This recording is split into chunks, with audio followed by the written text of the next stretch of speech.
Bonjour les Vierges, merci d'être là, bienvenue à vous. Je suis ravie de vous accueillir pour votre guidance de la semaine du 27 novembre au 3 décembre 2023. Donc lecture générale intuitive, ne prenez les messages que s'ils vous parlent, que s'ils font écho en vous, à votre situation, sinon vous laissez passer.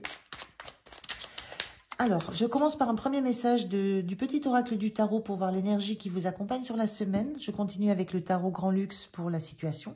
Comment vous vous sentez, le point de soutien, le point de vigilance, l'énergie sur la fin de la semaine. Et je termine par un message, un conseil des portes de l'intuition. Allez, c'est parti pour vous, mes amis vierges. On y va. Quelle est cette énergie qui vous accompagne sur cette semaine? La voilà. L'énergie du pape. Alors, le pape, numéro 5, arcane majeur 5. Je suis le sommet d'un triangle qui s'élève vers les cieux, le doigt qui montre la lune, le pont vers l'autre rive.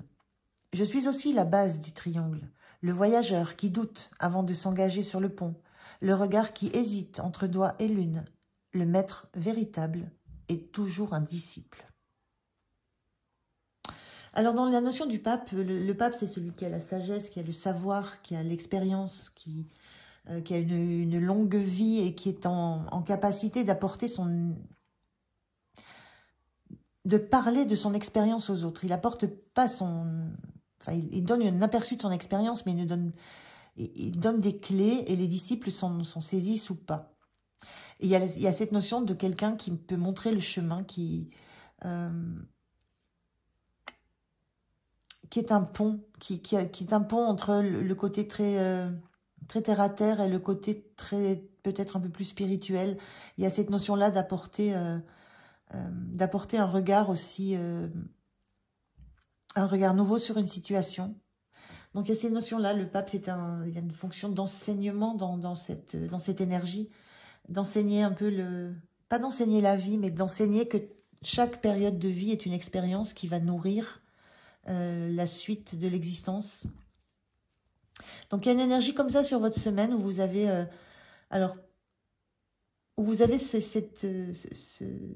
peut-être ce besoin de comprendre ou de tirer les enseignements de ce que vous avez vécu, de vos expériences, de trouver peut-être trouver un sens, trouver le pont, trouver un pont, trouver une façon de réunir deux façons d'être. Il y a un petit peu de ça. On va regarder dans la situation. En tout cas, c'est un arcane majeur. C'est une énergie assez forte pour vous sur la semaine. Allez, je fais le tirage et je vous retrouve de suite. On peut avoir aussi cette idée avec le pape que vous êtes peut-être plus du côté du disciple aussi, de celui qui a besoin, de celui ou celle, deux personnages qui a besoin de s'attacher le regard de quelqu'un de plus expérimenté pour comprendre ce qui se passe dans sa propre vie, pour donner un petit peu peut-être une trajectoire ou une vision de ce que peut amener la prise en compte des expériences et du vécu de la vie. Il peut y avoir de ça. Alors, on regarde le dos de deck d'abord. En dos de deck, on a le 8 de coupe inversé. 8 de coupe inversé, c'est vous avez vraiment besoin de rester encore dans l'environnement dans lequel vous êtes. Il y a encore besoin de compréhension avant de quitter, avant de partir, avant de faire autre chose. Il y a ce besoin de rester encore là où vous êtes, même si vous n'y trouvez plus tellement de saveur à ce que vous vivez. Ce 8 de coupe bien aspecté, c'est quand on quitte un endroit parce que on a un petit peu épuisé les satisfactions qu'on pouvait avoir dans un environnement, au niveau de l'émotionnel, quel que soit cet environnement, quels que soient les domaines que ça touche. Et il y a un besoin d'aller chercher une 9e coupe ailleurs. Et là, pour l'instant, dans cette carte inversée, il y a l'idée que vous avez encore besoin de compréhension sur là où vous en êtes, dans ce qui vous plaît, dans ce qui ne vous plaît pas, sur ce que vous êtes prêt à lâcher, ce que vous êtes prêt à quitter. Il y a des compréhensions encore à avoir. On est bien dans cette notion du pape, où il y a peut-être encore des choses à comprendre, des choses à analyser, et peut-être le besoin de s'attacher les conseils. Ça peut être un ami proche, ça peut être aussi un thérapeute, ça peut être... Voilà, il y a beaucoup de solutions. Mais il y a encore des compréhensions à avoir avant de pouvoir tourner le dos de façon sereine à l'environnement dans lequel vous êtes.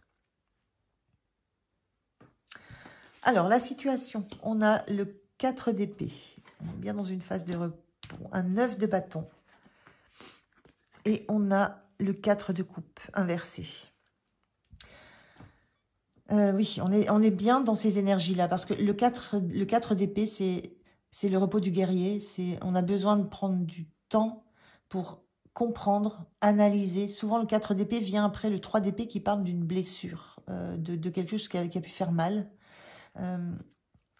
Et là, on est dans un 8 de coupe inversé. On voit qu'il y a des coupes renversées. On voit qu'il y a eu des déceptions émotionnelles. Il y a quelque chose qui a pu blesser.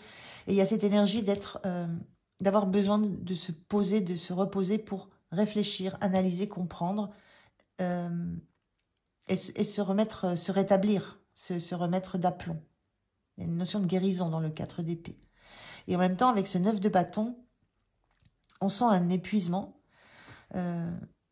Un épuisement à devoir toujours être sur la défensive. On a un guerrier là qui est seul à défendre des positions et qui est au bout du rouleau. Il n'y a plus personne, il n'y a plus que lui. Donc il y a une notion de se sentir un peu, peut-être une notion de solitude et surtout la sensation d'être au bout de ce qu'on peut défendre, au bout de ce qu'on peut supporter comme positionnement.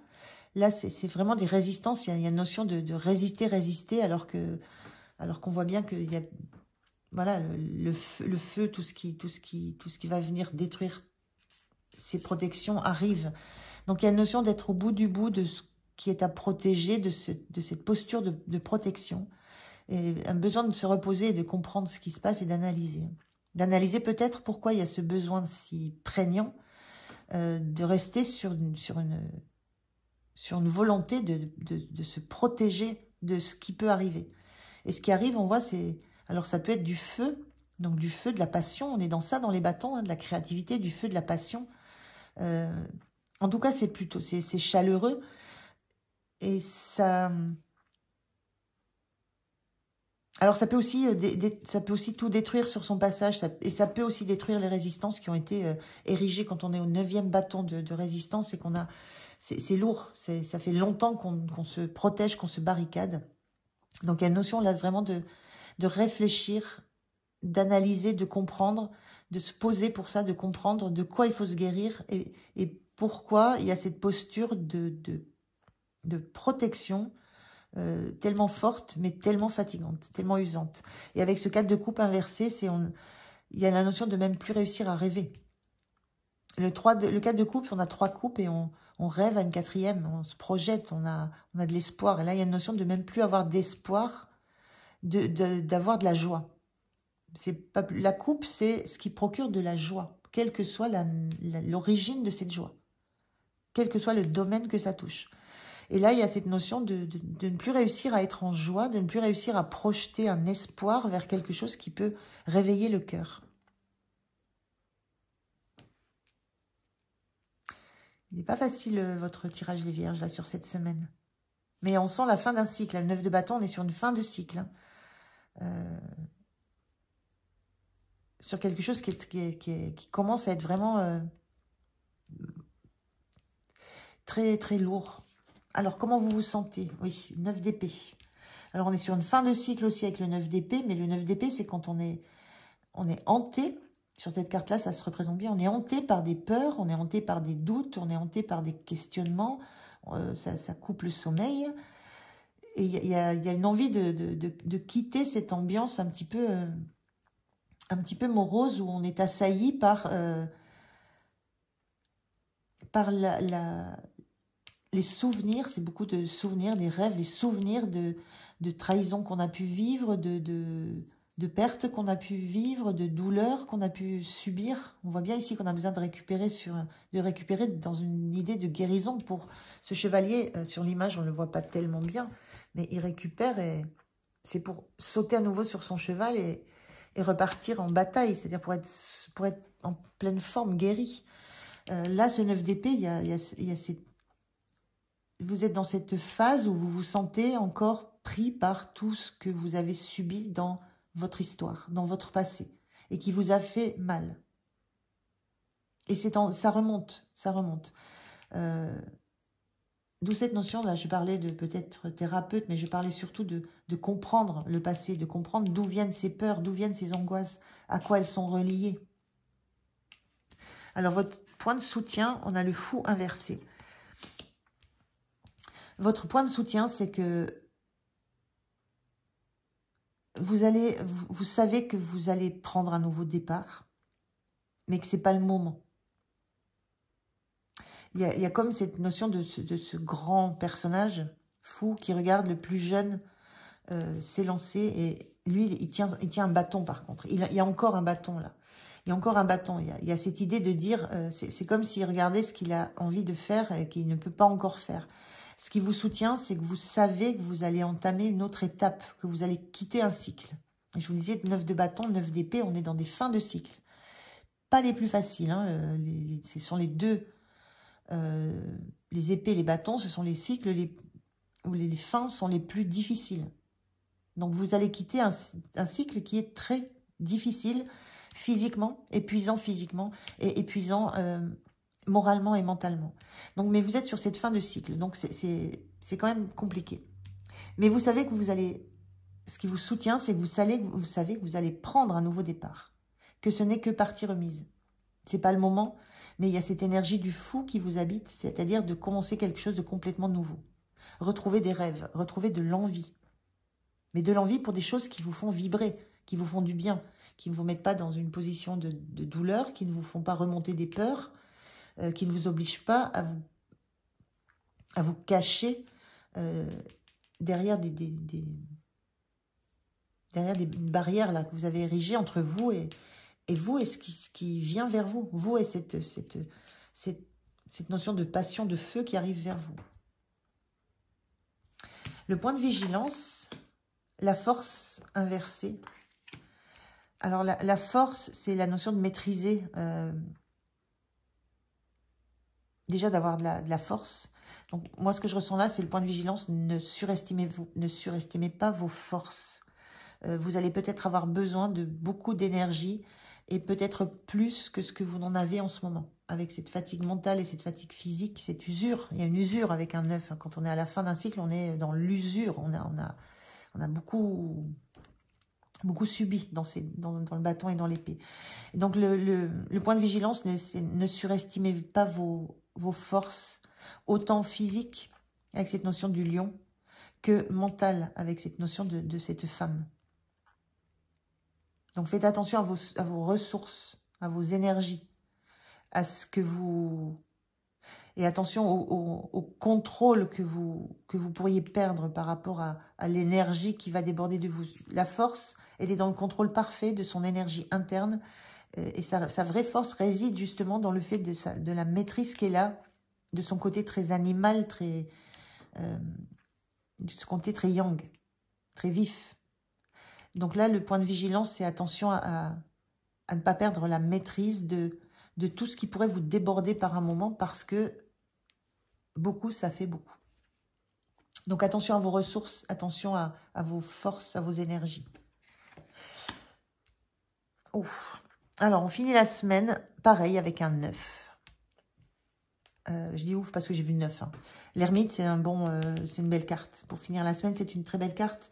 On est encore dans un 9, donc dans une notion de passer à autre chose. Et c'est l'énergie de l'ermite qui prend le temps de se tourner vers son passé pour éclairer tout ce qui a pu être blessant, éclairer tout ce qui a fait mal, éclairer tout ce qui peut lui permettre de vivre mieux l'instant présent et les moments futurs.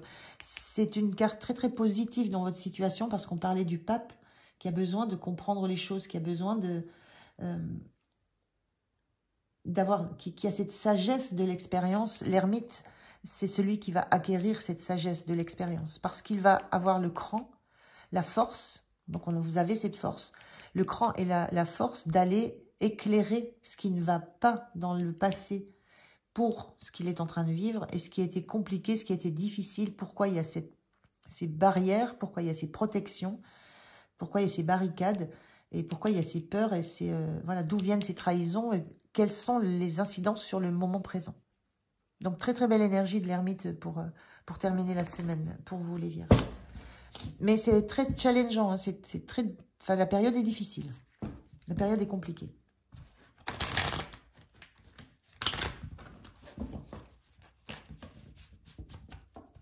Sur la fin de la semaine, vous allez vraiment avoir envie de mettre un peu de lumière sur tout ça parce que justement, vous sentez que vous arrivez au bout de quelque chose qui devient de plus en plus insupportable et vous sentez, vous pressentez qu'il y a une nouvelle ère qui peut arriver, un nouveau cycle qui peut arriver. Allez, on prend un message conseil des portes de l'intuition. Alors, je vais le prendre comme ça. Merci. Allez, on a le revirement. Vous êtes beaucoup plus puissant, puissante que vous ne l'imaginez. Cette capacité vous permet de transformer le négatif en positif. C'est un superbe message d'encouragement. On vous parle de puissance, de force. On vous dit que vous avez cette force en vous, vous avez cette puissance pour transformer le négatif, ce que vous ressentez de négatif dans cette semaine, pour transformer ça en positif. Et ça passe par le retour, l'éclairage d'expériences du passé, d'expériences de vie du passé, d'apprentissage, de sagesse. Ça passe par, oui, par le fait de regarder réellement ce qui vous fait, ce qui est difficile pour vous en ce moment, d'où ça vient et en quoi ça vous empêche de vous projeter sur des nouvelles aventures et sur des nouveaux rêves. Voilà pour vous les vierges, c'est un beau programme pour la semaine. Je vous remercie de m'avoir écouté. Passez une belle semaine, prenez soin de vous et je vous dis à tout bientôt. Au revoir.